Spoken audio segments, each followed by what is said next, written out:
Okay, thank you. Good morning, all of you.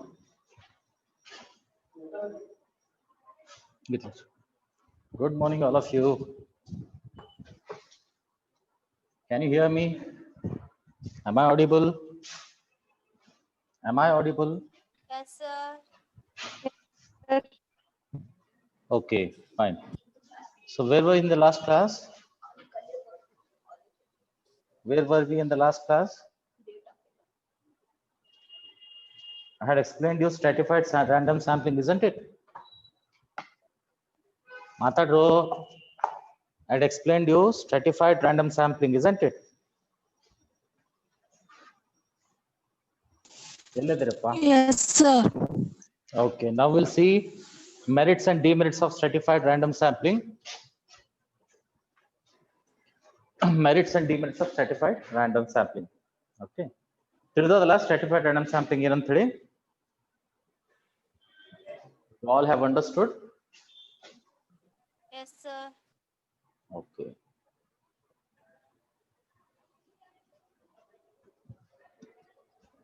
Now in the previous class we had seen that what we do in stratified random sampling is we divide the population into groups.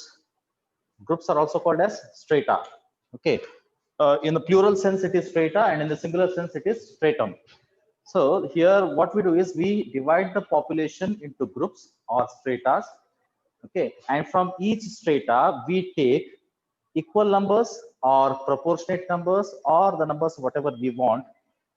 Then these samples are taken by the way of simple random technique only. ಹೇಳೋದೇನಂದ್ರೆ stratified random sampling ನಲ್ಲಿ population ಅನ್ನ ಮೊದಲ group ನಲ್ಲಿ convert ಮಾಡ್ತೀವಿ. Simple random sampling ನಲ್ಲಿ ಆ ರೀತಿ ಮಾಡ್ತಿರಲಿಲ್ಲ. Direct population 1 to n number ಮಾಡಿ ಅದರಲ್ಲಿ ಸ್ಯಾಂಪಲ್ಸ್ ತೆಗಿತಿದ್ದೆವು, ಸ್ಮಾಲ್ ಎನ್ ಸ್ಯಾಂಪಲ್ಸ್ ತೆಗಿತಿದ್ದೆವು. ಇಲ್ಲಿ ಹಂಗಲ್ಲ, ಪಾಪ್ಯುಲೇಷನ್ ಅನ್ನ ಡಿವೈಡ್ ಮಾಡ್ತೀವಿ into different status, into different groups ನಾವು ಡಿವೈಡ್ ಮಾಡ್ತೀವಿ. ಯಾವ ರೀತಿ ಡಿವೈಡ್ ಮಾಡ್ತೀವಿ?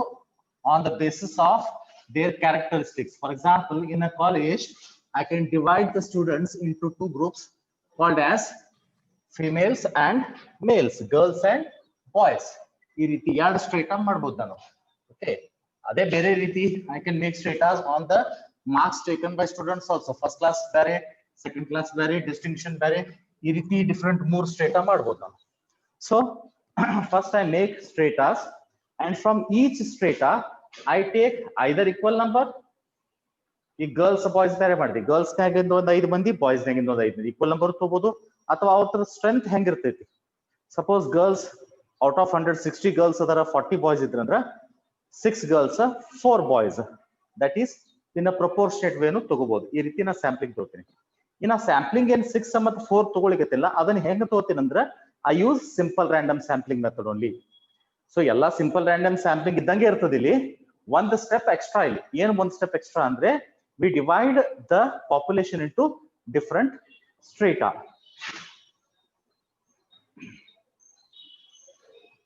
ನಾನು ಕಾಣ್ಲಕತ್ತಿಲ್ಲ ನಿಮ್ಗೆ? I am not visible to you. ಕಾಣ್ಲಿಕತ್ತೀನೋ ಇಲ್ಲ ನೋಡ್ರಿ. ಕಾಣ್ಲಿಕತ್ತೀನಿ? ಯಾರಿಗೆ ಕಾಣ್ಲಿಕತ್ತಿಲ್ಲ ನೋಡ್ರಿ. ಯಾರಿಗೋ ಕಾಣ್ಲಿಕತ್ತಿಲ್ಲ ನೋಡ್ರಪ್ಪ. ಅವ್ರದ್ದು ಮೋಸ್ಟ್ಲಿ ಅವ್ರದ್ದೇನೋ ಪ್ರಾಬ್ಲಮ್ ಇರ್ಬೇಕು. ಓಕೆ.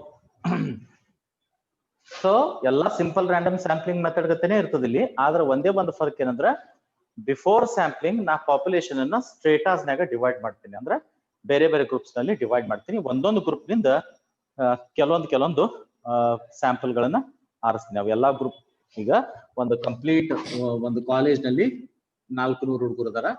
ಆ 400 ಹುಡುಗರೊಳಗ 200 ಬಾಯ್ಸ್ ಅದಾರ, 200 ಗರ್ಲ್ಸ್ ಅದಾರ. ಈ ರೀತಿ ಎರಡು ಸ್ಟೇಟಾದಾಗ ಡಿವೈಡ್ ಮಾಡಿದೆ. ಇದರಲ್ಲಿ 10 ಬಾಯ್ಸ್ ನ, ಇದರಲ್ಲಿ 10 ಗರ್ಲ್ಸ್ ನ ತಗೋತೀನಿ. ಟೋಟಲ್ ಸ್ಯಾಂಪಲ್ ಸೈಜ್ ನಂದು 20 ಇರ್ತೈತಿ. ಆ 20 ಹೆಂಗ್ ನಾ ಡ್ರಾ ಮಾಡ್ತೀನಿ ಇಲ್ಲಿ ಅಂತಂದ್ರ ಇಲ್ಲಿ 10 ಇಲ್ಲಿ 10 ಡ್ರಾ ಮಾಡ್ತೀನಿ. ಇಲ್ಲಿ 10 ಇಲ್ಲಿ 10 ಎರಡು ಕೂಡಿಸಿ 20 ಸ್ಯಾಂಪಲ್ ಡ್ರಾ ಮಾಡ್ತೀನಿ by the method of simple random sampling.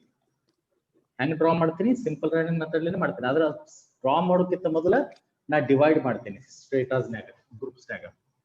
ಇದು ಕಂಪ್ಲೀಟ್ ಕಾಲೇಜ್ ಅಲ್ಲಿ 400 ಹುಡುಗರು ಇದಾರೆ. ಅದ್ರಲ್ಲಿ 200 ಬಾಯ್ಸ್ 200 ಗರ್ಲ್ಸ್ ಈಕ್ವಲ್ ನಂಬರ್ ತಗೊಂಡೆ.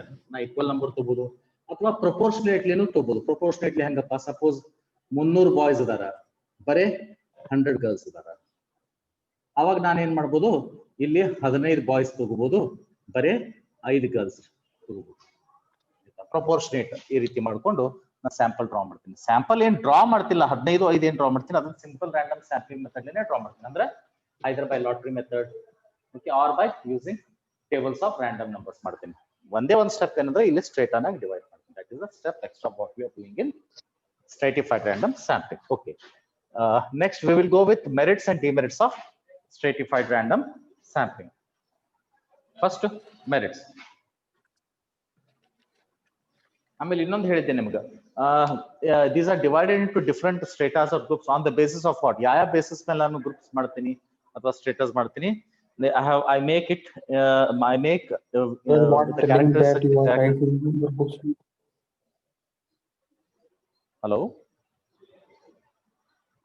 On the basis of age, on the basis of gender, on the basis of income, on the basis of occupation, on the basis of educational level, on the basis of geography, ಈ ರೀತಿ ಮೇಲೆ ನಾನು ಬೇರೆ ಬೇರೆ characteristics use ಮಾಡಬಹುದು. ಯಾವಾಗ ಸ್ಟ್ರೇಟಾಸ್ ನಲ್ಲಿ divide, population divide ಮಾಡಬೇಕಾದ್ರೆ ಏಜ್ ಫ್ಯಾಕ್ಟರ್ ಡಿವೈಡ್ ಮಾಡಬಹುದು, ಸೆಕ್ಸ್ ಫ್ಯಾಕ್ಟರ್ ಮಾಡಬಹುದು, ಇನ್ಕಮ್ ಫ್ಯಾಕ್ಟರ್ ಮಾಡಬಹುದು, ಎಜುಕೇಶನಲ್ ಕ್ವಾಲಿಫಿಕೇಶನ್ ಬೇಸಿಸ್ ಮೇಲೆ ಮಾಡಬಹುದು, ಜಾಗ್ರಫಿಕಲ್ ಲೊಕೇಶನ್ಸ್ ಮೇಲೆ ಮಾಡಬಹುದು. Next, merits.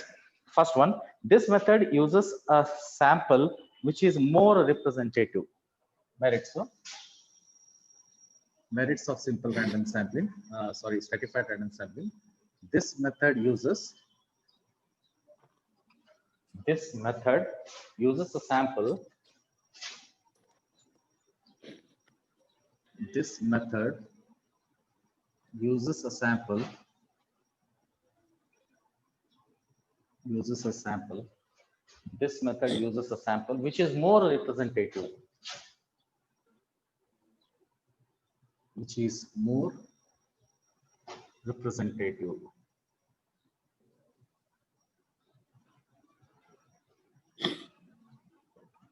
This method uses a sample which is more representative. Second one,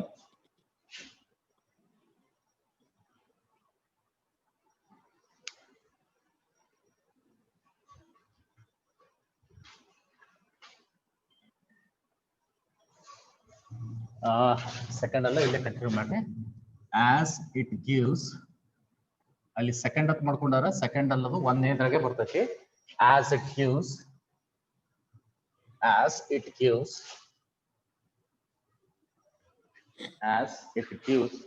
due importance to all stratas of the population.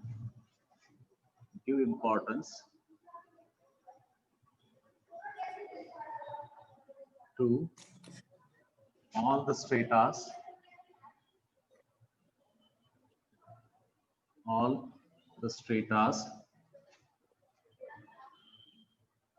of the population.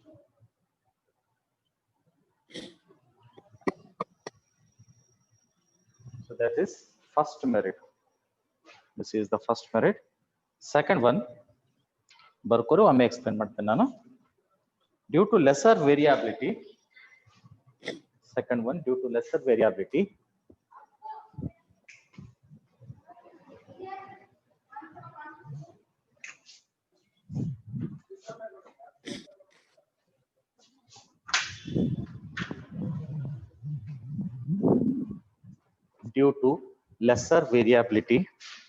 within each strata,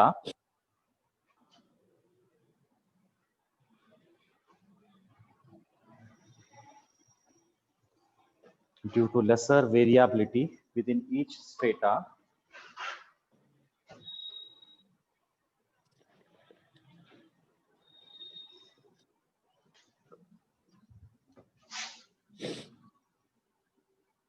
due to lesser variability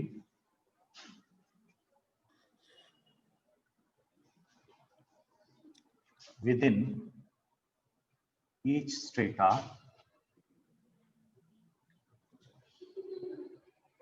due to lesser variability within each strata, comma, stratified random sampling gives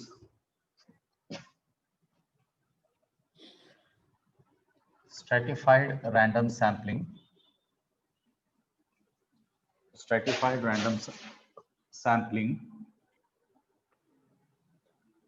gives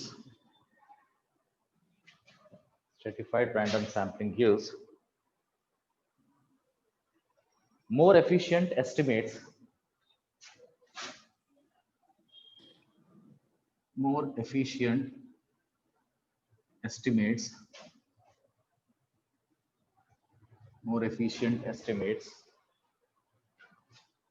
as compared to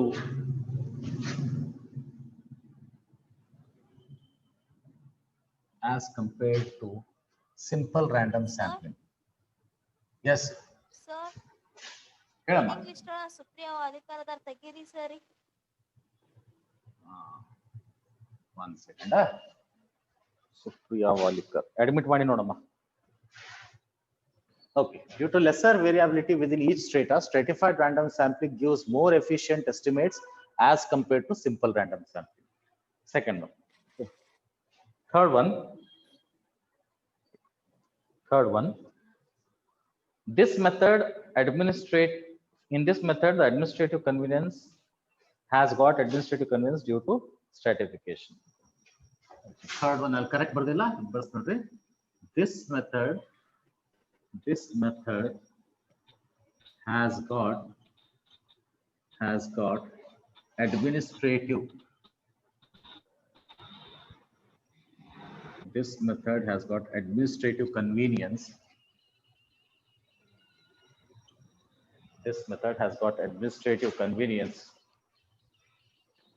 Due to stratification.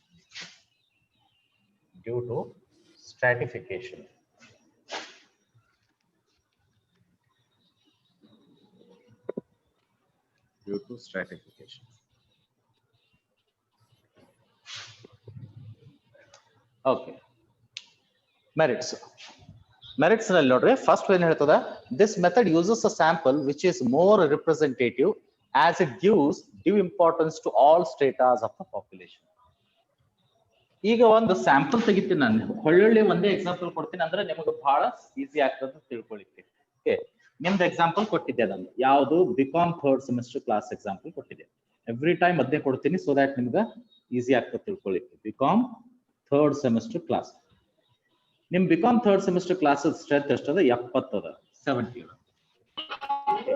ಈ 70 ಒಳಗ we have around 40 boys and 30 girls.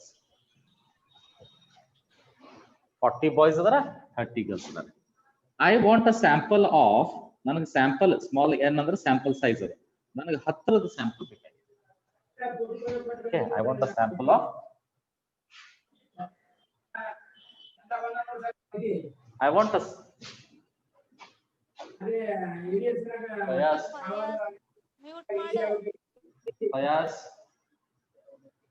Fayaz, mute yourself. Okay. So ನನಗೆ sample size ಎಷ್ಟು ಬೇಕಾಗಿತ್ತು? 10 ಬೇಕಾಗಿತ್ತು. ನಾ 10 sample size simple random sampling ಮಾಡಿದ್ರೆ ತಿಳ್ಕೊರಿ, stratified ಅಲ್ಲ simple random sampling ಮಾಡಿದ್ರೆ 10 ಮಂದಿ ಬರ್ತಾರ. ಅವ್ರು ಯಾರು ಬರ್ತಾರ ಹೇಳಕ್ ಬರಂಗಿಲ್ಲ. ಆ 10 ಮಂದಿನಲ್ಲಿ ಹಿಂಗೂ ಆಗ್ಬೋದು, ಎಲ್ಲ 10ಕ್ಕೆ 10 ಬಾಯ್ಸ್ ಬರ್ಬೋದು, ಅಥವಾ 10ಕ್ಕೆ 10 ಗರ್ಲ್ಸೇ ಬರ್ಬೋದು, ಆಗ್ಬೋದಾ? ಅಥವಾ 9 ಬಾಯ್ಸ್ 1 ಗರ್ಲ್ ಬರ್ಬೋದು, ಅಥವಾ ಕರೆಕ್ಟಾ 8 ಬಾಯ್ಸ್ 2 ಗರ್ಲ್ಸ್ ಬರ್ಬೋದು, 7 ಬಾಯ್ಸ್ 3 ಗರ್ಲ್ಸ್ ಬರ್ಬೋದು. ಹಿಂಗ ಎನಿ ಫಿಗರ್ ಬರ್ಬೋದಲ್ಲ, ಹಿಂಗೆ ಬರ್ಕೊತ ಹೋಗ್ಬೋದು. ಎನಿ ಯು ಕೆನಾಟ್ ಟೆಲ್ ಇದು ಹಿಂಗ. ಈಗ 10ಕ್ಕೆ 10 ಬಾಯ್ಸ್ ಬಂದ್ರೆ super. Is it a proper representation? 10 ಬೇಕಾಗಿತ್ತು ನಂಗೆ ಸ್ಯಾಂಪಲ್ ಸೈಜ್, 10ಕ್ಕೆ 10 ಬಾಯ್ಸೇ ಬಂದ್ಬಿಟ್ಟು, ಅಥವಾ 9 ಬಾಯ್ಸ್ 1 ಗರ್ಲ್ ಬಂದ್ರ is it a proper representation ಆದಂಗ ಆಯ್ತು? ಕ್ಲಾಸ್ ಪ್ರಾಪರ್ ಆಗಿ ರಿಪ್ರೆಸೆಂಟ್ ಮಾಡ್ದಂಗ ಆಯ್ತು? ಆ ಸ್ಯಾಂಪಲ್ ನೋಡಿದವ್ರು ಏನ್ ಕೂತಾರ, ಹುಡುಗಿಯರೇ ಇಲ್ಲ ಅನ್ಕೋತಾರ. ಮೇಲೆ ನೋಡಿದ್ರೆ ಸ್ಯಾಂಪಲ್ ಬರೀ 10 ಬಾಯ್ಸ್ ಸೆಲೆಕ್ಟ್ ಆಗ್ಬೇಕು. ಹೇಳಿ ಬರಂಗಿಲ್ಲ, ಲಾಟ್ರಿ ಮೆಥಡ್ ಚೆಕ್ ಮಾಡ್ತೀವಿ, ತೆಗಿತಿರ್ತೀವಿ ನಾವು. ಲಾಟ್ರಿ ಮೆಥಡ್ ನಾವು ಆರಿಸುವಾಗ 10ಕ್ಕೆ 10 ಬಾಯ್ಸ್ ಬಂದ್ಬಿಟ್ರು ಅಂತಿಕೋ, ಸೊ ನೋಡುವವ್ರು ಸ್ಯಾಂಪಲ್ ನೋಡುವವ್ರಿಗೆ ಏನ್ ಅನ್ಸ್ತದೆ, ಎಲ್ಲಾ ಬಾಯ್ಸ್ ಇದಾರೆ, ಗರ್ಲ್ಸ್ ಇಲ್ಲೇ ಇಲ್ಲ ಅನ್ಸ್ತದೆ. ಆಯ್ತಾ? ಸೊ ಹಂಗಿರಂಗಿಲ್ಲ. ಆದ್ರೆ ನನಗೆ ಇದು ಕೆಲಸ ಏನಿತ್ತು, ಇಲ್ಲಿ ವೇಟ್ ಚೆಕ್ ಮಾಡೋದಿತ್ತು, ಎವರೇಜ್ ವೇಟ್ ಕಂಡುಹಿಡಿದು, ಎವರೇಜ್ ವೇಟ್. ಅಥವಾ 9 ಬಾಯ್ಸ್ 1 ಗರ್ಲ್ಸ್ ಬಂದ್ರು ಕೂಡ ಅದು ಪ್ರಾಪರ್ ರಿಪ್ರೆಸೆಂಟೇಷನ್ ಅಲ್ಲ. then what is the proper representation? Proper representation ಯಾವಾಗ ಆಗ್ತದೆ ಅಂದ್ರೆ ಪ್ರಪೋರ್ಷನೇಟ್ ಇರ್ಬೇಕು. ಅದು proportionate to the strength of the class ಇತ್ತಂದ್ರೆ ಅದಕ್ಕೆ ಇದು ಅಂತಾರೆ, ಏನಂತಾರೆ, ಪ್ರಾಪರ್ ರಿಪ್ರೆಸೆಂಟೇಷನ್. ಹೆಂಗ ಪ್ರಪೋರ್ಷನೇಟ್ ನೋಡ್ರಿ, ಈಗ 70 ಅಂದ್ರ 10 ಮಂದಿ ಇರ್ಬೇಕು, 40 ಅಂದ್ರೆ ಎಷ್ಟು ಮಂದಿ ಇರ್ಬೇಕು, ಯಾಕಂದ್ರೆ 40 ಬಾಯ್ಸ್ ಅದಾರಲ್ಲ, ಕರೆಕ್ಟ್. ಅದನ್ನ ಹೆಂಗ್ ಮಾಡ್ತೀನಿ, 40 into 10 by 70 ಮಾಡ್ತೀನಿ.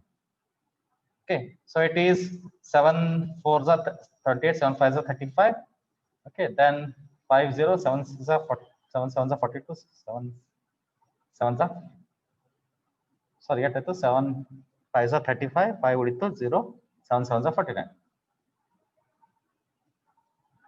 ಎಷ್ಟು ಬರುತ್ತೆ, 5.7. ಅಪ್ರಾಕ್ಸಿಮೇಟ್ಲಿ 6 ಮಾಡ್ಬೋದಾ ಅದನ್ನ? ಸೊ ಬಾಯ್ಸ್ 6 ಆದ್ರೆ ಗರ್ಲ್ಸ್ ಸೆಟ್ ಆಗ್ಬೇಕು, ಗರ್ಲ್ಸ್ ಸೆಟ್ ಆಗ್ಬೇಕು, 4 ಆಗ್ಬೇಕು. ಇದು ಬಾಯ್ಸ್ ಆದ್ರ ಇದು ಗರ್ಲ್ಸ್. ಇದು ಮಾಡಿದೆ ಹೊತ್ತಕ್ಕೂ 6 ಬಾಯ್ಸ್ 4 ಗರ್ಲ್ಸ್ ತಗೊಂಡೆ ಹೊತ್ತಕ್ಕೂ ಇಲ್ಲಿ ನಾನು ಸ್ಯಾಂಪಲ್ನಾಗ if I take the sample of 6 boys and 4 girls, then it is a proper representation. ಅವಾಗ ಅದು ಪ್ರಾಪರ್ ರಿಪ್ರೆಸೆಂಟೇಷನ್ ಆಗ್ತೈತಿ. ಅಕಸ್ಮಾತ್ ಈ ರೀತಿ ಬರ್ತಿತ್ತು ಕೂಡ 10 ಬಾಯ್ಸ್ ಬಂದ್ರು, ಅಥವಾ 9 ಬಾಯ್ಸ್ 1 ಗರ್ಲ್ ಬಂದ್ರು, ಅಥವಾ 8 boys 2 girls are 7 boys 3 girls, it is not a proper representation. ಅದಕ್ಕಲ್ಲಿ ಹೇಳಿಕತ್ತಾನ, this method uses a sample. ಈ ಮೆಥಡ್ ಇಂಥ ಸ್ಯಾಂಪಲ್ ನ ಯೂಸ್ ಮಾಡ್ತದ which is more representative. ಇದು ಬಹಳ ರಿಪ್ರೆಸೆಂಟೇಟಿವ್ ಇರ್ತೈತಿ. as it gives due importance, ಯಾಕಂದ್ರೆ ಇದು ಇಂಪಾರ್ಟೆನ್ಸ್ ಕೊಡ್ತದ to all the status of the population. ಎಲ್ಲಾ ಪಾಪ್ಯುಲೇಷನ್ ಎಷ್ಟು ಗ್ರೂಪ್ ಅದಾವಲ್ಲ, ಎಲ್ಲಾ ಗ್ರೂಪ್ಗಳಿಗೆ ಪ್ರಾಪರ್ ವೇಟೇಜ್ ಕೊಡ್ತದ, ಪ್ರಾಪರ್ ಇಂಪಾರ್ಟೆನ್ಸ್ ಕೊಡ್ತದ. ಅದಕ್ಕೆ ಇದು ಬೆಟರ್ ಅದ ಮೆಥಡ್ ಅಂತ ಹೇಳಿ ಹೇಳ್ತಾರೆ. ಇದು ತಿಳಿತಾ ನಿಮ್ಗ? Have you understood? If understood, raise the hands.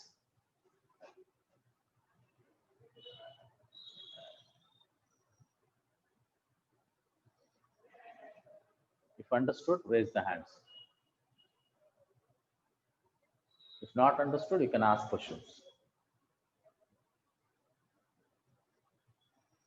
If not understood, you can ask questions. Okay, fine. Next, second one, due to lesser variability within each strata, stratified random sampling gives more efficient estimates as compared to simple random sampling. Idu nodri. Due to lesser variability within each strata, due to lesser variability within each strata. ನಾವು ಮತ್ತೆ ಅದನ್ನೇ example ತಗೊಳ್ಳೋಣ. ಯಾವ್ದಿತ್ತಂಬ ನಮ್ದು super example is BCom third semester class. BCom third semester ಕ್ಲಾಸ್ನಾಗ total ಎಷ್ಟು ಹುಡುಗರು ಅದಾರಪ್ಪ? 70 ಹುಡುಗರು ಅದಾರ. 70 ಹುಡುಗರ್ನಾಗ 40 ಬಾಯ್ಸ್ ಅದಾರ, 30 ಗರ್ಲ್ಸ್ ಅದಾರ. ನನಗೆ ಸ್ಯಾಂಪಲ್ ತಗೊಳ್ಳೋದೈತಿ. I want to take a sample of 10 people. ಎಷ್ಟು ಮಂದಿ ಸ್ಯಾಂಪಲ್ ತಗೊಳ್ಳೋದಲ್ಲ? 10 ಜನ ಸ್ಯಾಂಪಲ್ ತಗೊಳ್ಳೋದಲ್ಲ. I want to take a sample of 10 people. So ನಾನು ಏನ್ ಮಾಡ್ತೀನಿ, ರಿಪ್ರೆಸೆಂಟೇಟಿವ್ ಸ್ಯಾಂಪಲ್ ತಗೋತೀನಿ, proportionate sample. So my sample will be consisting of 6 boys, ಆಗ ಕ್ಯಾಲ್ಕುಲೇಟ್ ಮಾಡಿದಿಲ್ಲ ಹಂಗ, and 4 girls. ಈಗ ಏನ್ ಹೇಳ್ತಾನ ನೋಡ್ರಿ. ಈಗ ಹೇಳ್ತಾನ, ಡ್ಯೂ ಟು ರೆಸರ್ ವೇರಿಯಾಬಿಲಿಟಿ ಇನ್ ಈ ಸ್ಟ್ರೇಟಾ. ಇದರಲ್ಲಿ 2 ಸ್ಟ್ರೇಟಾ ಅದಾವ. 1ನೇ ಸ್ಟ್ರೇಟಾ ಬಾಯ್ಸ್ ಅದಾರ, 2ನೇ ಸ್ಟ್ರೇಟಾ ಗರ್ಲ್ಸ್ ಅದಾರ. ಈ ಬಾಯ್ಸ್ ಒಳಗ ವೇರಿಯೇಷನ್ಸ್ ಕಡಿಮೆ ಇರ್ತಾವ. ಬಾಯ್ಸ್ ಒಳಗ ತಮ್ಮೊಳಗೆ ವೇರಿಯೇಷನ್ಸ್ ಕಡಿಮೆ ಇರ್ತಾವ, ಗರ್ಲ್ಸ್ ನಾಗ ತಮ್ಮೊಳಗೆ ವೇರಿಯೇಷನ್ಸ್ ಕಡಿಮೆ ಇರ್ತಾವ. ಏನಪ್ಪಾ, ನನ್ನ ಸ್ಟಡಿ ಅದ್ರ ಮೇಲೆ ಇತ್ತು. My study was to find the average weight, find the average weight of BCom third semester students. BCom third semester students average weight ಕಂಡುಹಿಡಿದ್ವಿ. ಈಗ ನೀನು ಬಾಯ್ಸ್ ಗರ್ಲ್ಸ್ ಕೂಡಿಸ್ಬಿಟ್ಟಿರತ್ತಿಕೋರಿ. ಓಕೆ, ಬಾಯ್ಸ್ ಅವರೇಜ್ ವೇಟ್ ಬೇರೆನೆ ಆಗ್ತದೆ, ಗರ್ಲ್ಸ್ ಅವರೇಜ್ ವೇಟ್ ಬೇರೆನೆ ಆಗ್ತದೆ. ಯಾಕಂದ್ರೆ boys average wait ಜಾಸ್ತಿ ಇರ್ತದೆ, ಗರ್ಲ್ಸ್ ಗಿಂತ ಬೋನ್ ವೇಟ್ ಜಾಸ್ತಿ ಇರ್ತೈತಿ. ಸೊ ಬಾಯ್ಸ್ ತಮ್ಮೊಳಗ ವೇರಿಯೇಷನ್ಸ್ ಕಡಿಮೆ ಇರ್ತಾವ due to lesser variations, variability variations within ಈ ಸ್ಟೇಟಾ. ಬಾಯ್ಸ್ ತಮ್ಮೊಳಗ ವೇರಿಯೇಷನ್ಸ್ ಕಡಿಮೆ ಇರ್ತಾವ, ಬಹಳ ವೇರಿಯೇಷನ್ಸ್ ಇರಂಗಿಲ್ಲ ವೇಟ್ನಾಗ.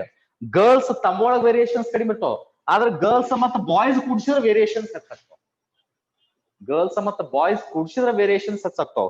Lesser variability within each strata. ಇದ್ರಾಗ 2 ಸ್ಟೇಟ್ ಅದಾವ. There is lesser variability in weight among boys, ಬರೀ ಬಾಯ್ಸ್ ಅಲ್ಲಿ.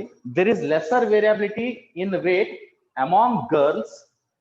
ಬರೀ ಗರ್ಲ್ಸ್ ಒಳಗ ಆಯ್ತು. ಅದಕ್ಕ stratified random sampling gives more efficient estimates. ಇದರಿಂದ ಏನ ನಾನು ಲೆಕ್ಕ ಮಾಡ್ತಿಲ್ಲ, ಮುಂದೆ ಎಸ್ಟಿಮೇಟ್ ಕಂಡು ಹಿಡಿತಿಲ್ಲ ಅಂದ್ರೆ ಇದರಿಂದ ನಾನು ಏನ್ ಕಂಡು ಹಿಡಿಬಹುದು, ಮೀನ್ ಕಂಡು ಹಿಡಿಬಹುದು. ಮೀನ್ wait, I can find mean weight of BCom third semester students, which is equal to I think 55 kg ಬರಬಹುದು. Okay, so if I ಈ ರೀತಿ ವೇರಿಯೇಷನ್ಸ್ ಲೆಸ್ ಇರೋದ್ರಿಂದ stratified random sampling gives more efficient estimates. ಇವೇನ್ estimate ಬರ್ತಾವಲ್ಲ ಅದರಿಂದ ಮುಂದೆ ಏನಾದ್ರು calculate ಮಾಡ್ತೀನಿ, ಅದರಿಂದ ಮೀನ್, ಮೀಡಿಯನ್, ಮೋಡ್, ಕೋರಿಲೇಷನ್ ಏನಾದ್ರು ಕ್ಯಾಲ್ಕುಲೇಷನ್ ಮಾಡ್ತಿರ್ತೀನಿ. ಆ ಕ್ಯಾಲ್ಕುಲೇಷನ್ ಮಾಡಾಗ ನನಗ ಬಹಳ ಎಫಿಷಿಯಂಟ್ ಎಸ್ಟಿಮೇಟ್ಸ್, ಎಫಿಷಿಯಂಟ್ ಆನ್ಸರ್ಸ್ ಬರ್ತಾವು as compared to simple random sampling. Simple random sampling compare ಮಾಡಿದ್ರೆ ಇಲ್ಲಿ ಜಾಸ್ತಿ ಎಫಿಷಿಯಂಟ್ ಎಸ್ಟಿಮೇಟ್ಸ್ ಬರ್ತಾವು. ಯಾಕಂದ್ರ ಇಲ್ಲಿ ನಾನು ಭಾಗ ಮಾಡ್ತೀನಿ, ವಿಂಗಡಣೆ ಮಾಡ್ತೀನಿ, ಒಂದೊಂದು ಭಾಗದಲ್ಲಿ ವೇರಿಯೇಷನ್ಸ್ ಕಡಿಮೆ ಇರ್ತಾವ. ಹಿಂಗಾಗಿ ನನಗೆ ಎಸ್ಟಿಮೇಟ್ಸ್ ಬಹಳ ಒಳ್ಳೇದು ಬರ್ತಾವ. ಎಸ್ಟಿಮೇಟ್ಸ್ ಇಲ್ಲ ಅಂದ್ರೆ ನನ್ನ ಎಸ್ಟಿಮೇಟ್ಸ್ ಬಹಳ ತಪ್ಪ ಬರ್ತಾವು. ಅರ್ಥ ಮಾಡ್ಕೊಳ್ರಿ. ಈಗ ನೋಡ್ರಿ, ಅದಕ್ಕೆ ಇನ್ನೊಂದು ಎಕ್ಸಾಂಪಲ್ ಹೇಳ್ತೀನಿ, ಇದಕ್ಕೆ ಇನ್ನೊಂದು ಎಕ್ಸಾಂಪಲ್ ಹೇಳ್ತೀನಿ, ಸ್ವಲ್ಪ ಲಕ್ಷ ಕೊಡ್ರಿಗ. ಸಪೋಸ್ ನಾನು ಏನ್ ಮಾಡ್ಲಿಕ್ಕತ್ತೀನಿ ಈಗ, I am checking the income level. Income level of a certain city. Standard of living check ಮಾಡ್ತೀವಲ್ಲ, ಸ್ಟ್ಯಾಂಡರ್ಡ್ ಆಫ್ ಲಿವಿಂಗ್ ಅಂತ ಹೇಳ್ತೀವಲ್ಲ, ಸ್ಟ್ಯಾಂಡರ್ಡ್ ಆಫ್ ಲಿವಿಂಗ್ ಚೆಕ್ ಮಾಡ್ತೇವೆ. ಸ್ಟ್ಯಾಂಡರ್ಡ್ ಆಫ್ ಲಿವಿಂಗ್ ಚೆಕ್ ಮಾಡ್ಬೇಕಂದ್ರೆ ಇನ್ಕಮ್ ಚೆಕ್ ಮಾಡ್ಬೇಕು ಮೊದಲು. ಒಂದ್ ಯಾವ್ದೋ ಸಿಟಿ ಅದಪ್ಪ, ಆ ಸಿಟಿ ಒಳಗಿಂದ ಜನರದ ಇನ್ಕಮ್ ಚೆಕ್ ಮಾಡ್ತೀನಿ. ಆ ಸಿಟಿ ಒಳಗ 100 ಜನರಿಗೆ ತೋತೀನಿ, n is equal to 100. 100 ಜನರಿಗೆ ತೋತೀನಿ. ಟೋಟಲ್ ಸಿಟಿ ಒಳಗೆ ಸ್ಟ್ರೆಂತ್ ಎಷ್ಟದ? Total strength population, total strength ಎಷ್ಟದ? ಆ ಊರಾಗ 1 ಲಕ್ಷ ಮಂದಿ ಇದಾರ ತಿಳ್ಕೊರಿ, 1 ಲಕ್ಷ ಮಂದಿ ತಿಳ್ಕೊರಿ. ಕರೆ ನಾ ಸ್ಯಾಂಪಲ್ ಎಷ್ಟು ತಗೋತೀನಿ? I take the sample only 100. Okay, 100 sample ತಗೊಂಡೆ, ಎಲ್ಲಾರು ಇನ್ಕಮ್ ಕೇಳಿದೆ, ಎಷ್ಟದ ಮಂತ್ಲಿ ಇನ್ಕಮ್ ಎಷ್ಟದ ಕೇಳಿದೆ. ಓಕೆ, ಆ ಮಂತ್ಲಿ ಇನ್ಕಮ್ ಎಲ್ಲಾರು ಹೇಳ್ತಾರ ಎಸ್ಟಿಮೇಟ್. ಲಾಸ್ಟಿಗೆ ಎಲ್ಲ ಆಡ್ ಮಾಡ್ತೀನಿ, ಡಿವೈಡೆಡ್ ಬೈ 100 ಮಾಡಿದ್ರೆ ನಂಗೆ ಅವರೇಜ್ ಮಂತ್ಲಿ ಇನ್ಕಮ್ ಸಿಗ್ತೈತಿ. ನನಗೆ average monthly income for example 30,000 ಬಂತ ತಿಳ್ಕೊಳ್ಳಿ, ಈಗ ಅಲ್ಲಿ ಏನಾಗಿರಬಹುದು ನೋಡೋಣ ಅಂತ ಆಯ್ತಾ. ಈ 100 ಜನ ಏನ್ ತಗೊಂಡಿನಿ, ಅದರಲ್ಲಿ ಒಂದು 20 ಜನ ಅವ್ರ ಆನ್ಯುವಲ್ ಇನ್ಕಮ್, ಅವ್ರ monthly income more than 2 lakh ಅದು. ಒಂದು 20 ಜನದ್ದು ಆನ್ಯುವಲ್ ಇನ್ಕಮ್ 1 ಲಕ್ಷದ, ಸಾರಿ ಮಂತ್ಲಿ ಇನ್ಕಮ್. ಒಂದು 30 ಜನದ್ದು 50,000 ಅದ ಆಯ್ತಾ. ಇನ್ನೊಂದು 30 ಜನದ್ದು ಬರೀ 10,000 ಅದ.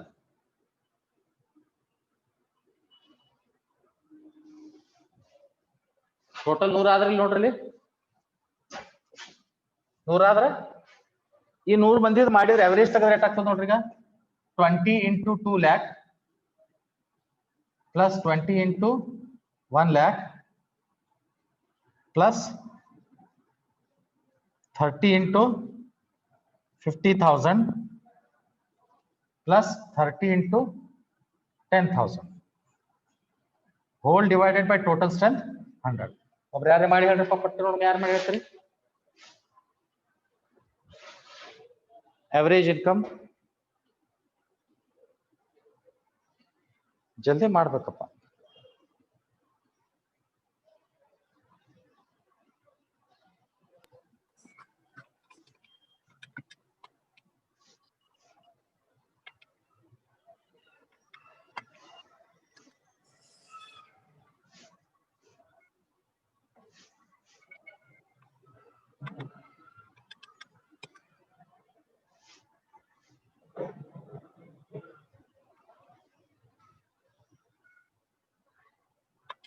ನೋಡ್ರಿ ಎಷ್ಟು ಬಂತ ಅವರೇಜ್ ಅಂದ್ರೆ 78,000 ಬಂತ ಅವರೇಜ್. ಎಷ್ಟು ಬಂತು? 78,000. ಮಾಡಿ ನೋಡ್ರಿ ಕರೆಕ್ಟ್ ಬಂದದಲ್ಲ, ಚೆಕ್ ಮಾಡಿ ನೋಡ್ರಿ ಕರೆಕ್ಟ್ ಬಂದದಲ್ಲ. ಸರಿ 78,000 ಬಂದದರಿ, ಬಂದದಲ್ಲ. ಈಗ ಇದ್ರ ಅರ್ಥ ಏನಾಗ್ಬಿಡ್ತೈತಿ, ಈ ಸಿಟಿ ಒಳಗ ಈ ಸಿಟಿ ಒಳಗೆ ಇರುವಂತ ಜನರದು ಅವರೇಜ್ ಇನ್ಕಮ್ 78,000 ಐತಿ ಅಂತ ಬರ್ತದೆ. Which may not be true, which is not true. ಯಾಕಂದ್ರೆ ಏನಾಗೈತಿ ಅಲ್ಲಿ, ಯಾಕೆ ಹಂಗ್ ಬರಾಕತ್ತ ಅಂದ್ರ ಒಂದ್ 20 ಜನ 2 ಲಕ್ಷ ಮೇಲೆ ಇನ್ಕಮ್ ಅದ, ಇನ್ನೊಂದ್ 20 ಜನಕ್ಕೆ 1 ಲಕ್ಷ ಇನ್ಕಮ್ ಅದ, ಮಂತ್ಲಿ ಇನ್ಕಮ್. ಆದ್ರೆ ಇಲ್ಲಿ ನೋಡ್ರಿ ಕಡಿಮೆ ಇದ್ದವರು ಒಂದ್ 30 ಜನ ಬರೀ 1,000 ಅದ. ಆಯ್ತು. ಸೊ ಮಿಕ್ಸ್ ಆಗ್ಲಿಕ್ಕತ್ತಾರ. ಅಕಸ್ಮಾತ್ ನಾ ಅದನ್ನೇ ಗ್ರೂಪ್ ಬೇರೆ ಬೇರೆ ಮಾಡಿದ್ನಿ ಅಂತ ತಿಳ್ಕೊರಿ. ಇಲ್ಲೇನ್ ಮಾಡೀನಿ, ಸುಮ್ಮನೆ ಸ್ಯಾಂಪಲ್ ತಗೊಂಡಿನಿ. ಅದ್ರಾಗ ಸಾವ್ಕಾರ ಮಂದಿ ನೋಡಿ, ಸಾವ್ಕಾರ ಮಂದಿನೇ ಎಷ್ಟು ಬಂದಾರ ನೋಡ್ರಿ, ಇವೆಲ್ಲ ಸಾವ್ಕಾರ ಮಂದಿನೇ. ಇವ್ರು 50,000 ಇನ್ಕಮ್ ಅಂದ್ರು ಸಾವ್ಕಾರ ಮಂದಿನೇ. ಆಯ್ತಾ. ಇವ್ರೆಲ್ಲಾರು ರಿಚ್ ಪೀಪಲ್, ಇವ್ದು ಪುವರ್ ಪೀಪಲ್ ಬಂದ್ರು. These people are rich and these people are poor. ಆಯ್ತಾ. ಒಂದ್ ಯಾವ್ದೇ ಸಿಟಿ ಒಳಗ ರಿಚ್ ಹೆಚ್ಚಿರ್ತಾರ, ಪುವರ್ ಹೆಚ್ಚಿರ್ತಾರ. ಪುವರ್ ಹೆಚ್ಚಿರ್ತಾರ. ಇಲ್ಲಿ ರಿಚ್ ಹೆಚ್ಚು ಬಂದ್ಬಿಟ್ಟದ. ಅದು ಸಿಂಪಲ್ ರ್ಯಾಂಡಮ್ ಸ್ಯಾಂಪ್ಲಿಂಗ್ ಮಾಡಿದಾಗ ಹಿಂಗ್ ಬರ್ತದೆ. ಅಕಸ್ಮಾತ್ ನಾನು ಅದನ್ನೇ ಡಿಫ್ರೆಂಟ್ ಸ್ಟೇಟದಾಗ ಡಿವೈಡ್ ಮಾಡಿದ್ದೆ ಅಂತ ಇಟ್ಕೋರಿ. ಹಿಂಗ್ ಮಾಡೋ ಬದ್ಲಿ ಈ 100 ಜನಕ್ಕೆ ಹೆಂಗ್ ತಗೋಬೇಕಂದ್ರೆ ನಾ ಹೇಳ್ತೀನಿ ನೋಡ್ರಿ. ಇದು ತಿಳಿದದಿಲ್ಲ ಇದು. ಈಗ ಏನ್ ಮಾಡ್ತೀನಿ ನೋಡ್ರಿ, ಈಗ ನಾನು ಡಿಫ್ರೆಂಟ್ ಸ್ಟೇಟ್ ಒಳಗೆ ಡಿವೈಡ್ ಮಾಡ್ತೀನಿ. ಈ 1 ಲಕ್ಷ ಮಂದಿ ಏನದಾರಲ್ಲ, ಆ 1 ಲಕ್ಷನಾಗ ಒಂದ್ 10,000 ಮಂದಿ ಏನದಾರಲ್ಲ ಬಹಳ ರಿಚ್ ಅದಾರ. ಏನ 2 ಲಕ್ಷ ಮಂದಿ. ಇನ್ನೊಂದು 20,000 ಮಂದಿ ಏನದಾರಲ್ಲ ಮೀಡಿಯಂ ಅದಾರ. ಇನ್ನ 30,000 ಮಂದಿ ಏನದಾರಲ್ಲ ಅವರು ಮಿಡಲ್ ಕ್ಲಾಸ್ ಅದಾರ. ಆಯ್ತಾ. 50, 60. ಇನ್ನು 40,000 ಮಂದಿ ಏನದಾರಲ್ಲ ಅವರು ಪುವರ್ ಅದಾರ. ಸೆಮಿ ರಿಚ್, ರಿಚ್ ಹಿಂಗದ. ಆಯ್ತಾ. Are you getting what I am telling? 10,000 ಮಂದಿ ಎಂತವ್ರದಾರ, ತಿಂಗಳ 2 ಲಕ್ಷ ಮೇಲೆ ಗಳಿಸೋರ್ದಾರ. 20,000 ಮಂದಿ ಹೆಂಗದಾರ, ತಿಂಗಳ 1 ಲಕ್ಷ ಮೇಲೆ ಗಳಿಸೋರ್ದಾರ. 30,000 ಮಂದಿ ಹೆಂಗದಾರ, ತಿಂಗಳ 50,000 ಗಳಿಸೋರ್ದಾರ. 40,000 ಮಂದಿ ಹೆಂಗದಾರ, ತಿಂಗಳ ಬರೀ 10,000 ಗಳಿಸೋರ್ದಾರ. ಈಗ ಅಕಾರ್ಡಿಂಗ್ಲಿ ನಾ ಅಕಸ್ಮಾತ್ ನಾ ಸ್ಯಾಂಪಲ್ ತಗೊಂಡೆ ತಿಳ್ಕೊ. ಓಕೆ. ಸೊ 1 ಲಕ್ಷಗೆ 100 ಮಂದಿನ ತಗೋತೀನಿ ನಾನು. ಕರೆಕ್ಟಾ? 1 ಲಕ್ಷಕ್ಕೆ 100 ಮಂದಿಗೆ ತಗೋತೀನಿ. ಓಕೆ. ಇವ್ರ ಎಷ್ಟು ಅದಾರ, 10,000 ಮಂದಿಗೆ ಎಷ್ಟು ತಗೋಬೇಕು, 10,000 ಮಂದಿಗೆ ಎಷ್ಟು ತಗೋಬೇಕು ಮಾಡಿ ನೋಡಿದ್ರೆ ಎಷ್ಟು ಆಗ್ತದೆ ನೋಡ್ರಿ. 10,000 into 100 divided by 1 lakh.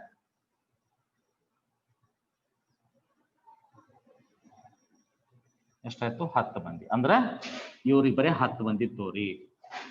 ಇಲ್ಲಿ 20,000 ಅಂದ್ರೆ ಎಷ್ಟು ತಗೋಬೇಕು, ಅಲ್ಲಿ ಮಾಡಿದ್ರೆ 20 ಬರ್ತದೆ ನೋಡ್ರಿ ಕ್ಯಾಲ್ಕುಲೇಷನ್. ಇವ್ರು ಎಷ್ಟಿಗೆ ತಗೋಬೇಕು, ಇವ್ರಿಗೆ 30 ತಗೋಬೇಕು. ಇವ್ರು ಎಷ್ಟು ತಗೋಬೇಕು, 40 ತಗೋಬೇಕು. ಆಯ್ತಾ. ಈಗ ಈಗ ಅವರೇಜ್ ಕಂಡು ಹಿಡಿಯೋಣ. ಇದು 78,000 ಬಂದಿತ್ತ. ಈಗ ನೋಡ್ರಿ ಹೆಂಗ್ ಬರ್ತದೆ ಅವರೇಜ್ ಅಂತ. ಹಾ 10. ಈಗ ಟೋಟಲ್ ಎಷ್ಟು, 100 ಮಂದಿಗೆ ತಗೊಂಡಿ ನಾ ಸ್ಯಾಂಪಲ್. 40, 30, 70, 71, 20, 90, 1, 10, 100. ಸೊ ಇವ್ರದ್ದು ಅವರೇಜ್ ತೆಗಿಯೋಣ. 10 ಮಂದಿ 2 ಲಕ್ಷ ರೂಪಾಯಿ ಗಳಿಸ್ತಾರ. So average X bar is equal to 10 people earn how much? 2 lakhs. Plus 20 people earn 1 lakh. 20 ಜನ 1 ಲಕ್ಷ ಗಳಿಸ್ತಾರ ತಿಂಗಳ. ಪ್ಲಸ್ 30 ಜನ 50,000 ಗಳಿಸ್ತಾರ. 30 ಜನ 50,000 ಗಳಿಸ್ತಾರ. ಟೈಮ್ ಅಪ್ ಆಗ್ಲಿಕ್ಕೆ ಬಂದದ. ಪ್ಲಸ್ 40 ಜನ 10,000 ಗಳಿಸ್ತಾರ. Whole divided by 100. ಈಗ ಹೇಳ್ರಿ ನಂಗೆ ಅವರೇಜ್ ಎಷ್ಟು ಬರ್ತದ?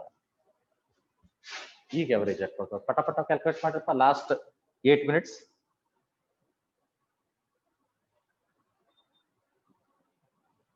$10 into 2 lakhs plus 20 into 1 lakh plus 30 into 50,000 plus 40 into 10,000 divided by 100.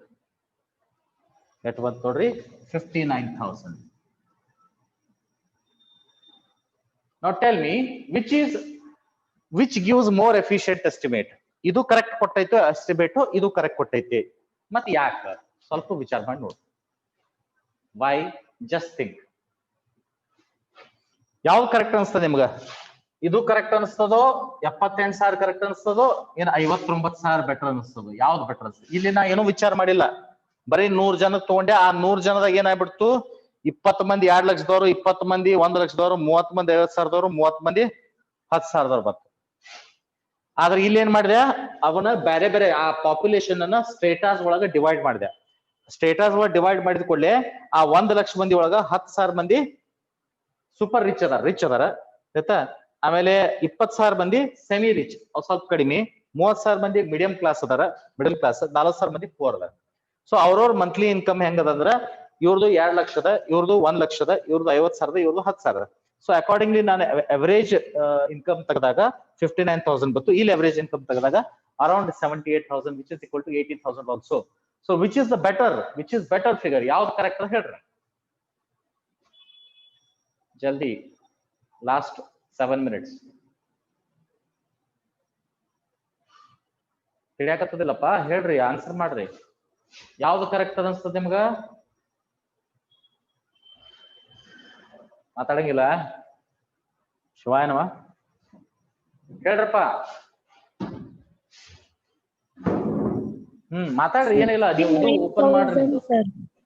59,000 sir. 59,000. Very good.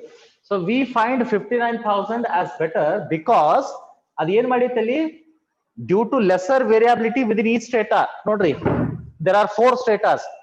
ಒಂದೊಂದು ಸ್ಟೇಟಾ ಒಳಗ ವೇರಿಯಾಬಿಲಿಟಿ ಕಡಿಮೆ ಐತಿ. ಇಲ್ಲಿ ಎಲ್ಲಾರು ಏನದಾರಲ್ಲ 2,00,000, 1.9 to 2 lakhs, 2.5 lakhs, 1.5 to 2.5 lakh ಒಳಗಿದ್ದು ಅದಾರ ಇಲ್ಲೆಲ್ಲ. ಇಲ್ಲಿ 75,000 1.25 lakhs ತನಕ ತಗೊಳ್ದಾರ. ಇಲ್ಲಿ ಅರೌಂಡ್ 40,000 60,000 ತಗೊಳ್ದಾರ. ಇಲ್ಲಿ ಎಲ್ಲ 8,000 10,000 12,000 ತಗೊಳ್ದಾರ. ಸೊ ಇಲ್ಲಿ ಈ ಗ್ರೂಪ್ನಾಗ 8,000 ತಗೊಳೋರ್ ಬರಂಗಿಲ್ಲ, ಈ ಗ್ರೂಪ್ನಾಗ 2 ಲಕ್ಷ ತಗೊಳೋರ್ ಬರಂಗಿಲ್ಲ, ಈ ಗ್ರೂಪ್ನಾಗ 10,000 ತಗೊಳಕ್ ಬರಂಗಿಲ್ಲ. ಎಲ್ಲಾ ಗ್ರೂಪ್ನಾಗ ಅವ್ರವ್ರೇ ಆದಂತ ಜನ ಅದಾರ. ಅಲ್ಲಿ ವೇರಿಯೇಷನ್ಸ್ ಬಹಳ ಕಡಿಮೆ ನಾವು.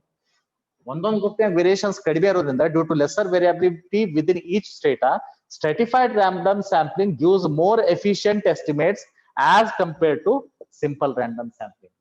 ಈ ಪಾಯಿಂಟ್ ಅರ್ಥ ಆಯ್ತು ನಿಮ್ಗ? Have you understood this point? Yes sir. If understood, oh, very good. If understood, please raise the hands, all of you. We'll move on to the last move madumanta. We'll go to the last point. This method has got administrative convenience due to stratification. Administrative convenience ಆಗ್ತೈತಿ. ಈ method use ಮಾಡೋದ್ರಿಂದ we have administrative convenience. ಎದಕ್ಕೆ? Because of stratification. Administrative convenience ಅಂದ್ರೆ ಯಾರು ಕುತ್ಕೊಂಡು ಕೆಲಸ ಮಾಡ್ತಿರ್ತಾರಲ್ಲ, data entry ಮಾಡ್ತಿರ್ತಾರಲ್ಲ, data entry ಮಾಡೋದು, calculations ಮಾಡೋದು, ಯಾರು ಆಮೇಲೆ ಯಾರು ಡೇಟಾ ಕಲೆಕ್ಟ್ ಮಾಡಕ್ ಹೋಗ್ತಿರ್ತಾರ. ಈಗ ಡೇಟಾ ಕಲೆಕ್ಟ್ ಮಾಡಕ್ ಹೋಗೋನಿಗೆ ಹೋಗಿ ಕಲೆಕ್ಟ್ ಮಾಡ್ಕೊಂಬಾಪ, ಅವರೇಜ್ ಇದು ಇನ್ಕಮ್ ಎಷ್ಟು ಜನದತ್ತ ಹೇಳಿ ಕಳ್ಸಿದ್ರ ಅವ್ನಿಗೆ ಯಾರ ಬಳಿ ಹೋಗ್ಬೇಕು ಗೊತ್ತಿರಂಗಿಲ್ಲ. ಅಕಸ್ಮಾತ್ ನೀ ಅವ್ನಿಗೆ ಗ್ರೂಪ್ ಮಾಡಿಕೊಟ್ಟಿರ್ತಿಕೋ, ನೀ ಈ ಕಡೆ ಹೋಗ್ಪಾ, ನೀ ಎಲ್ಲಿ ಹೋಗು, ಐಶ್ವರ್ಯ ನಗರಕ್ಕೆ ಹೋಗು. ಐಶ್ವರ್ಯ ನಗರಕ್ಕೆ ಹೋದ್ರ ಅಲ್ಲಿ ಎಲ್ಲಾರು ಮಂತ್ಲಿ ಲಕ್ಷ ಮೇಲೆ ಗಳಿಸೋರಿ ಅದಾರ ಆಯ್ತಾ. ಅವನಿಗೆ ಒಬ್ಬರಿಗೆಲ್ಲ ಕಳ್ಸೋದು, ಒಬ್ಬರಿಗೆ ಏನ್ ಮಾಡೋದು, KHB ಕಾಲೇಜ್ ಹೋಗ್ಪಾನಿ ಅನ್ನೋದು ಆಯ್ತಾ. ಅಲ್ಲಿ ಎಲ್ಲಾರು ಏನದಾರ ತಿಂಗಳ 50,000 ಗಳಿಸೋರ ಇರ್ತಾರ. ಇನ್ನೊಬ್ಬರಿಗೆ ಏನ್ ಮಾಡುದು, ಸ್ಟೇಷನ್ ರೋಡ್ ಕಳ್ಸೋದು, main Gandhi Chowk station road ಮೇಲೆ. ಅಲ್ಲಿ ಎಲ್ಲಾರು ಏನಿರ್ತಾರೆ, ಎಲ್ಲಾ ರಿಚ್ ಮಂದಿ ಅದಾರ, ಎಲ್ಲ ಮೇನ್ ರೋಡಿಗೆ ಅದಾರ. ಸೊ ಅವ್ರೆಲ್ಲಾರು ಏನಿರ್ತಾರ, ಆಲ್ಮೋಸ್ಟ್ ಎಲ್ಲಾರು 2 ಲಕ್ಷ ಕಳ್ಸೋರ್ತಾರೆ. ಒಬ್ಬರಿಗೆ ಏನ್ ಮಾಡುದು, ಎಕ್ದಮ್ ಲೋ ಕಾಸ್ಟ್ ಏರಿಯಾ ಇರ್ತದಲ್ಲ, ಸ್ಲಮ್ ಏರಿಯಾ, ಅಲ್ಲಿ ಕಳ್ಸು, ಅಲ್ಲೆಲ್ಲ ತಿಂಗಳ 10,000 ರೂಪಾಯಿ ಕಳ್ಸಿರ್ತಾರೆ. ಸೊ ಅವನಿಗೆ ಡೇಟಾ ಕಲೆಕ್ಟ್ ಮಾಡೋನಿಗೆ ತ್ರಾಸ ಆಗಂಗಿಲ್ಲ, ಅಡ್ಮಿನಿಸ್ಟ್ರೇಟಿವ್ ಪ್ರಾಬ್ಲಮ್ ಆಗಂಗಿಲ್ಲ. ಈಸಿಯಾಗಿ ಅವ್ನು ಡೇಟಾ ಕಲೆಕ್ಟ್ ಮಾಡ್ತಾನೆ. ಎಲ್ಲಿ ಹೋಗ್ಬೇಕು ಎಲ್ಲಿ ಹೋಗ್ಬಾರ್ದು ತಮ್ಮ ವಿಚಾರ ಮಾಡ್ಬೇಕಾಗಿಲ್ಲ. ಪಟ ಒಂದ್ 10 ಮನಿಗೆ ಹೋಗ್ತಾನ, ಅಂದಾಜ್ ಒಂದ್ 10 ಮನಿಗೆ ಹೋಗಿಸಿದ್ ಎತ್ಕೊಂಡ್ಬಂದ್ಬಿಡ್ತಾನೆ ಡೇಟಾ. ಇಲ್ಲಿ 40 ಮನಿಗೆ ಹೋಗ್ಕೊಂಡ್ಬರ್ತಾನೆ, ಇಲ್ಲಿ 30 ಮನಿಗೆ ಹೋಗ್ಕೊಂಡ್ಬರ್ತಾನ. ಇವನಿಗೆ ಎಲ್ಲರೂ 4 ಮಂದಿ ಬೇರೆ ಬೇರೆ ಮಂದಿ ಕಳ್ಸಿನಿ.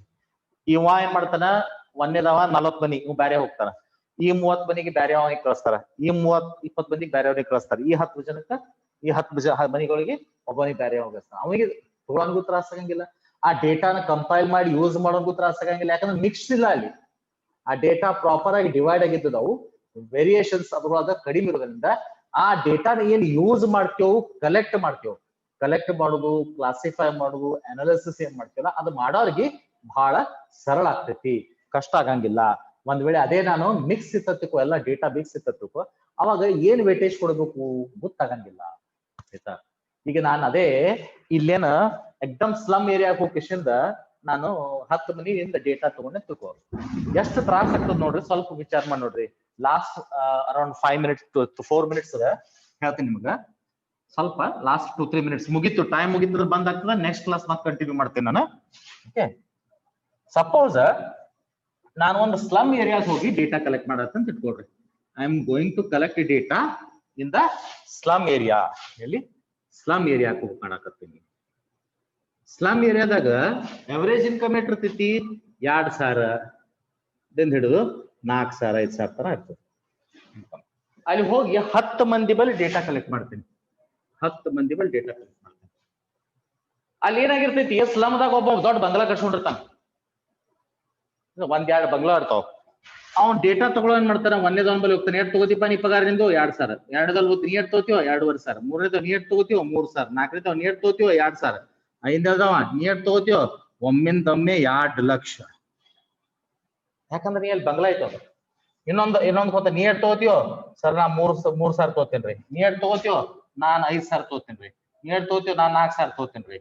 ಆಯ್ತಾ, 1 2 3 4 5 6 7 8 ನೀ ಎಷ್ಟು ತಗೋತೀವಿ ಅಂತ ಮತ್ತೊಬ್ಬ 4,000 ತಗೋತಾನೆ, ಇನ್ನೊಬ್ಬ 2,000 ತಗೋತಾನೆ. ಇದ್ರದ್ದು ಅವರೇಜ್ ತೆಗೆದ್ ಬಿಡ್ರಿ, ಡಿವೈಡೆಡ್ ಬೈ 10 ಮಾಡ್ರಿ, ನಿಮ್ಗೆ ಎಷ್ಟು ಬರ್ತದೆ ನೋಡ್ರಿ ಅವರೇಜ್. ಬಹಳ ಅನಾಹುತ ದೊಡ್ಡದು ಬರ್ತದೆ ಅವರೇಜ್. ಪಟ್ಟೆ ಮಾಡಿ ನೋಡ್ರಿ ಎಷ್ಟು. Last 2 minutes remaining. Will anyone tell me fast? ನೋಡ್ರಿ ಏನದ data, 2,000 plus 2,500 plus 3,000 plus 2,000 plus 2 lakh plus 3,000 plus 5,000 plus 4,000 plus 4,000 plus 2,000 divided by 10. So average income ಎಷ್ಟು ಬಂತು? 22,750 ಬಂತು. ಎಷ್ಟು ಬಂತು? 22,000. Which is wrong. 22,750. ಹೌದು ಕರೆಕ್ಟ್. 22,750 ಬಂದದ, ವಿಚ್ ಇಸ್ ರಾಂಗ್. ಸ್ಲಮ್ ಏರಿಯಾದಾಗ ಅವರೇಜ್ ಇನ್ಕಮ್ ಅವ್ರದ್ದು 2,000ದಿಂದ 4,000 ಒಳಗೆ ಬರ್ಬೇಕು. 22,000 ಎದಕ್ ಬಂದದ? ಯಾಕಂದ್ರೆ ಅಲ್ಲಿ ಬಂಗ್ಲಾ ಇದ್ದವ್ರು ಹೋದಾರ. ಹಂಗ ಇದ್ದಾಗ ಏನಾಗ್ತೈತಿ, ಡೇಟಾ ಅನಲೈಸ್ ಮಾಡೋನಿಗೆ, ಕ್ಲಾಸಿಫಿಕೇಶನ್ ಮಾಡೋನಿಗೆ ಬಹಳ ತ್ರಾಸ ಆಗ್ತದೆ. ಅಂತ ಒಂದ್ 4-5 ಒಳಗ್ ಸುಳ್ಕೊಂಡ್ ಬಿಟ್ಟು ಹೋಗ್ತಿಕೋ, ಅವನಿಗೆ ಕನ್ಫ್ಯೂಸ್. ಇದು ಒಮ್ಮಿನೊಮ್ಮೆ ಬಹಳ ಚೇಂಜ್ ಅದ, 2 ಲಕ್ಷದ ಗೊತ್ತಾಗ್ತದ, ನೀ ತೆಗಿಬಹುದು. ಒಮ್ಮೆ ಸ್ಯಾಂಪಲ್ ಸೈಜ್ 1,000 ಇದ್ದು ಹೊತ್ತಿಕೋ, 10 ಸ್ಯಾಂಪಲ್ ಸೈಜ್ ಅದಾವು, ಅದ್ರೊಳಗೆ ಒಮ್ಮಿನೊಮ್ಮೆ 2 ಲಕ್ಷ ಎದ್ದು ಕಾಣ್ತದೆ, ನೀ ಆ ಡೇಟಾನ ತೆಗೆದು ಹಾಕ್ಬೋದು. ಸಪೋಸ್ ನಿನ್ ಸ್ಯಾಂಪಲ್ ಸೈಜ್ 1,000 ಇತ್ತಿಕೋ, ಅವಾಗ ನಂಬರ್ಗಳನ್ನ ನೋಡಕ್ ಸಿಕ್ಕಾಗಲ್ಲ. 1,000 ನಂಬರ್ಗಳು ನೋಡಿ ತಿಳ್ಕೊಳ್ಳೋದ್ ಆಗಂಗಿಲ್ಲ. ಅದ್ರಾಗ ಒಂದ್ 20 ಮಂದಿ ರಿಚ್ ಮಂದಿಗಳು ಹೊಂಟ್ರತಿಕೋ, 20 ಮಂದಿ ರಿಚ್ ಅಂದ್ರೆ 30,000 20,000 ಗಳಿಸ್ತಾರ. 2 ಲಕ್ಷ ಗಳಿಸ್ತಾರಲ್ಲ, ಬರೀ 20,000 30,000 ಗಳಿಸ್ತಾರ ಇದ್ರು ಕೂಡ 20,000ಕ್ಕೆ 2-3,000 ಗಳಿಸ್ತಾರ್ಗೆ ಬಾ ಫರ್ಕ್ ಅದಲ್ಲ. 20,000ಕ್ಕೆ 2-3,000 ಗಳಿಸ್ತಾರ್ಗೆ ಬಾ ಫರ್ಕ್ ಅದ. ಸೊ ಏನಾಗ್ತೈತಿ, ಆ ಡೇಟಾ ಕಂಪ್ಲೀಟ್ ಆನ್ಸರ್ ಬ್ಯಾರೆನೆ ಕೊಟ್ಬಿಡ್ತೈತಿ.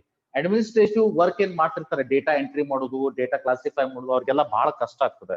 This method has got administrative convenience due to stratification. ಈ ಮೆಥಡ್ ಅಲ್ಲಿ ಅಡ್ಮಿನಿಸ್ಟ್ರೇಟಿವ್ ಕನ್ವೀನಿಯನ್ಸ್ ಅದ, ಆರಾಮಾಗಿ ನೀನು ಮಾಡಬಹುದು. ಇಲ್ಲಿ ಅಡ್ಮಿನಿಸ್ಟ್ರೇಟಿವ್ ವರ್ಕ್ ಆರಾಮಾಗಿ ಮಾಡಬಹುದು. ಯಾಕ? Because you have done stratification. ನೀ ಬೇರೆ ಬೇರೆ ವಿಂಗಡಣೆ ಮಾಡಿಬಿಟ್ಟಿ, ಹಿಂಗಾಗಿ ನಿಂಗೆ ಏನೋ ಕಿರಿಕಿರಿ ಆಗಂಗಿಲ್ಲ. ಆ ವಿಂಗಡಣೆ ಮಾಡ್ಲಿಲ್ಲ ಅಂದ್ರೆ ಮಿಕ್ಸ್ ಆಗೋ ಚಾನ್ಸ್ ಇರ್ತಾರ. High income group, medium income group, low income group mix ಆಗ್ಬಿಟ್ರೆ ಅಡ್ಮಿನಿಸ್ಟ್ರೇಟಿವ್ ವರ್ಕ್ ಜಾಸ್ತಿ ಆಗ್ತೈತಿ. ಅಡ್ಮಿನಿಸ್ಟ್ರೇಟಿವ್ ವರ್ಕ್ ಅಂದ್ರೆ